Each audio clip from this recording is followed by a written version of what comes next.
Në fshatin Drenov të Bashkisë së Korçës kanë përfunduar punimet për rikualifikimin e qendrës së fshatit, një projekt që ka sjellë ndryshime të dukshme në infrastrukturë dhe pamjen e kësaj zone me vlera historike e kulturore.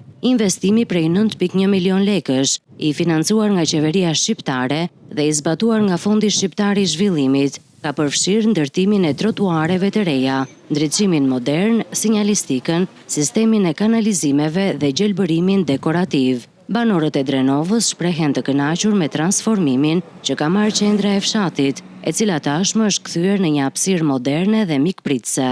Pamja e fshatit është bërë e shkëlqyer në opsionin më të shkëlqyer të mundshëm, ju lumë të dora që e kanë bërë. Kaq bukur, edhe inshallah të na i bën pak më të mirë akoma, të na i sajojnë ndonjë opsion tjetër më të bukur. Drenova ka qenë kryeqyteti i gjithë fshatrave të Shqipërisë.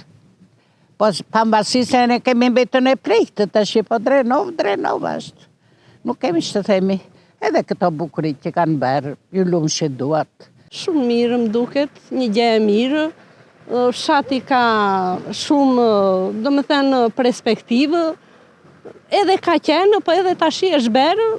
Tamam, më së mirë, megjithëse unë jam e erdhur këtu, po kam përshtypje të mira, njerëzit janë të mirë, të sjellshëm, të kulturuar. Shkëlqyer është. Inshallah vazhdon kështu siç ka nisur. Se kemi projekte të tjera këtu në shkolla, do bëhet investimet, po vjen investimet. Prap jemi shumë të kënaqur. Ky investim pritet të ndikojë pozitivisht në jetesën e banorëve dhe të rrisë potencialin turistik të zonës, duke e bërë Drenovën një pikë më tërheqëse në territorin e Bashkisë Korçë.